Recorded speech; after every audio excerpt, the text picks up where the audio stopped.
والذين لا يشهدون الزور وإذا مروا باللغو مروا كراما. அல்லாஹ்வுடைய தூதர் முஹம்மது நபி ஸல்லல்லாஹு அலைஹி வஸல்லம் அவர்கள் நாம் தினமும் பேண வேண்டிய ஒழுக்கங்களை கற்றுத் தந்துள்ளார். அதில் தூங்குவதின் ஒழுக்கங்களை பற்றி நாங்கள் கூற வந்துள்ளோம். தூங்கும் முன் ஒழு செய்ய வேண்டும்.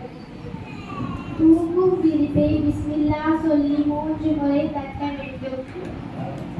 சுப்ஹானல்லாஹ் 33 முறை, அல்ஹம்துலில்லாஹ் 33 முறை, அல்லாஹ் அக்பர் 34 முறை என்று அல்லாஹ்வை திக்ர் செய்ய வேண்டும்.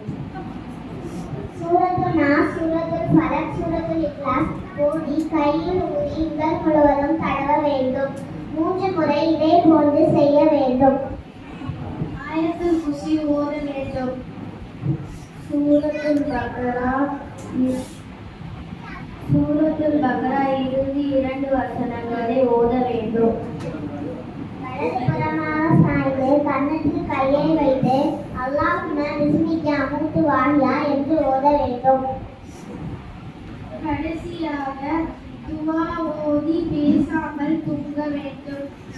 அஸ்ஸலாமு அலைக்கும் வரஹ்மத்துல்லாஹி வபரகாத்துஹு. والذين إذا